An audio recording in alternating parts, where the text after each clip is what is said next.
Re-signing Kelsey Mitchell, I think that backcourt was about as lethal as we've seen in the WNBA, and I'm talking maybe in history in the second half of the season last. The past season was nothing short of phenomenal for Kelsey Mitchell.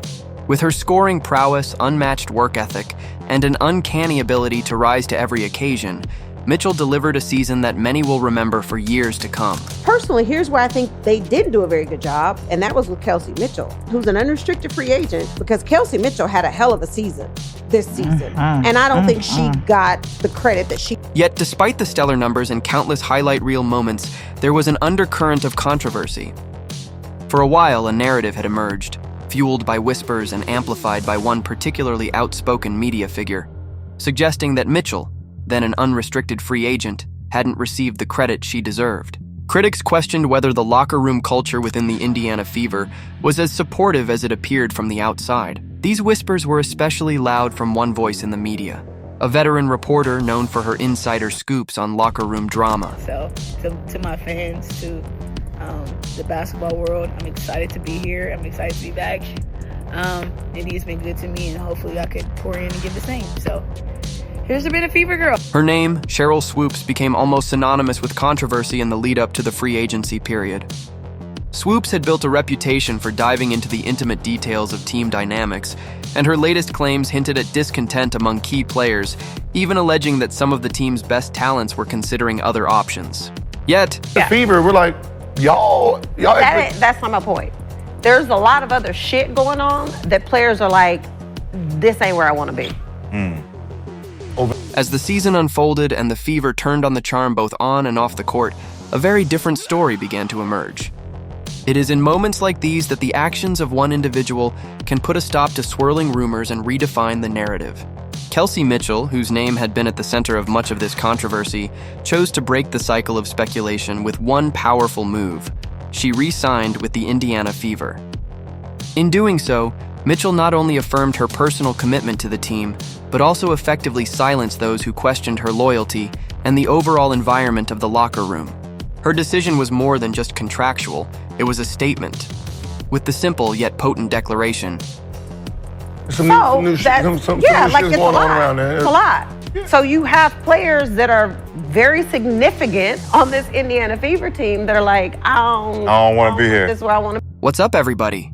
Kelsey Mitchell here, and I'm a Fever girl again. She sent a clear message. The rumors of discord were nothing more than unfounded chatter. In the process, Mitchell not only reclaimed the narrative surrounding her career, but also reaffirmed the Fever's status as a bastion of stability and growth in the league. The transition from rumor to resounding recommitment was not without its drama. While Mitchell's move was celebrated by fans and teammates alike, it also put an uncomfortable spotlight on the voice that had been so quick to cast doubt on the team's unity, Sheryl Swoopes. In your career, would you consider each of those 3 seasons as dominant seasons for yourself? No. Who had earlier speculated about the state of the Fever's locker room and even targeted Mitchell for allegedly being mistreated, found herself on the back foot. In the wake of the re-signing, critics pointed to the stark contrast between Swoopes' insistent narrative and the reality of the Fever's thriving culture. Swoopes' commentary had not only focused on Mitchell's situation, but it also extended to other members of the team. Bro, Sheryl Swoopes is willing to lie about her own career before she even admits that Caitlin is dominant. Among those targeted was Caitlin Clark, whose achievements on the court had begun to reshape expectations across the league. Swoopes had questioned everything from Clark's age and NCAA record to her readiness for the WNBA, a line of questioning that many saw as both outdated and unfair. Instead of fostering unity, such commentary threatened to pit one generation against the next, setting up a classic showdown between the old guard and the pioneers of the future. We wouldn't be where we are today without Kelsey Mitchell. I mean, she's clearly a very foundational piece. She's got 7 years of being in and out of this building. She went through a lot. The act of re-signing is never just a business decision. It is, at its core, a declaration of values. For Kelsey Mitchell, the choice to remain with the Indiana Fever went far beyond the numbers on a contract. It was about identity, legacy, and the belief that true greatness is achieved when talent meets an environment of mutual respect and encouragement. Mitchell's career, marked by moments of both personal brilliance and collective triumph, found its most profound expression in this decision. In her announcement, Mitchell did more than just state that she was staying. It was an impassioned ode to everything that the Indiana Fever represent. "Indiana has been my second home since I went pro," she explained. In these words, she not only expressed gratitude to the fans and staff who had supported her over the years. Athlete of the year. I don't think I'm surprised. I'm curious to know who the other candidates were. But also reaffirmed the deep-seated bond between herself and the community that had embraced her journey. The phrase "Fever Girl" became a rallying cry, a symbol of not only her personal connection to the team, but also of a larger movement where loyalty, passion, and shared purpose are celebrated above all else. The fact that that's the very first WNBA player to ever win Time Magazine Athlete of the Year is pretty special.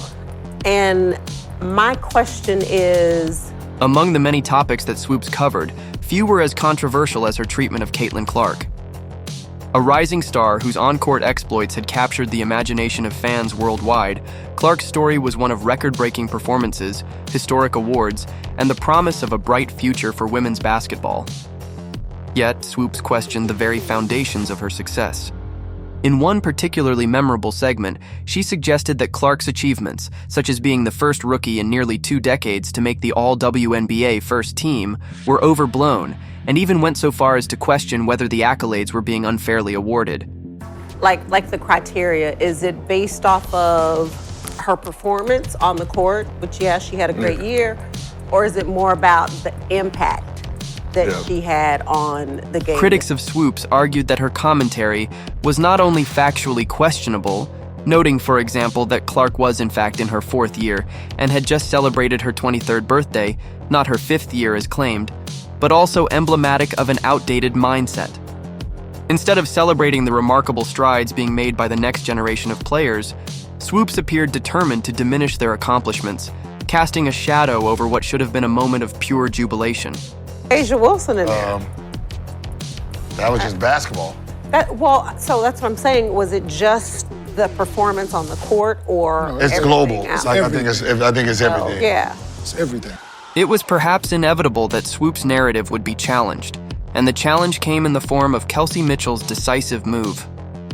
By re-signing with the Fever and publicly declaring her unwavering commitment to the team, Mitchell not only silenced the rumors of locker room strife, but also rendered Swoopes' critiques moot. Mitchell's words resonated far beyond the immediate realm of contract negotiations. They were a declaration of solidarity, a refutation of the negativity that had been allowed to seep into the conversation, and a reminder that the true measure of a team is found in its collective strength. Caitlin Clark deserved that award. What Caitlin Clark did, because so many eyeballs were on her, was she is a huge multiplier effect of that. Not in the gossip that circulates on social media. In her post-resigning interviews, Mitchell addressed the controversy with calm determination. She praised the organization and its management for their unwavering support, and she acknowledged that while critics might continue to search for cracks in the facade, the reality on the ground was one of unity, passion, and shared purpose. For Mitchell, and indeed for the Fever as a whole, the focus was on the future, on building a legacy that would inspire not only their fans, but also the next generation of women's basketball players. As the drama surrounding locker room dynamics unfolded, one figure shone ever brighter: Caitlin Clark. A lot of people say that Caitlin Clark moves the needle. That is wrong. She is the needle. She dictates. We all know what she's done on the floor. It's history, right? But off the floor, my goodness. A player whose story has become a beacon of hope and inspiration for countless young athletes, Clark's season was nothing short of historic. Her achievements on the court, ranging from record-breaking scoring performances to being recognized as the first WNBA player to win Time Magazine's Athlete of the Year, are a testament to the transformative power of talent when combined with hard work and an unwavering vision. In an era when the criteria for awards and accolades are often hotly debated, Clark's recognition was not merely a personal triumph. She and the Indiana Fever accounted for 45% of all the broadcast value of the WNBA last season. She accounted also for helping drive the numbers of merchandising up 500%. Of course, her jersey was #1. It was a landmark moment for women's basketball, a declaration that the sport and the league are moving forward at a pace that demands celebration rather than skepticism. Yet, as was the case with Mitchell, not everyone was willing to embrace this new chapter. Critics, notably Sheryl Swoopes, questioned the legitimacy of Clark's achievements, suggesting that age, experience, and a host of other factors should diminish the weight of her accomplishments. For the Fever, Clark's presence on the court is about much more than individual statistics. It is a reflection of a team that understands the value of leadership and the impact that one player can have on an entire organization. When the organization's president, Amber Cox, spoke about Clark's contributions, she emphasized that this was not just about performance, it was about influence. In a league where every action on the court has ripple effects off it, Clark's success has translated into increased viewership, skyrocketing merchandising numbers, and a renewed sense of excitement among fans. This isn't merely statistical noise. The Indiana Fever's recent season saw a dramatic uptick in broadcast value, merchandise sales, and overall fan engagement, a surge that many analysts attribute in no small part to the magnetic appeal of players like Clark. By becoming the nucleus around which this success is centered, Clark has elevated not just her own status, but the entire league's trajectory. Her achievements have become emblematic of a new era, a time when women's basketball is finally being recognized for its unparalleled talent and its capacity to captivate audiences around the globe.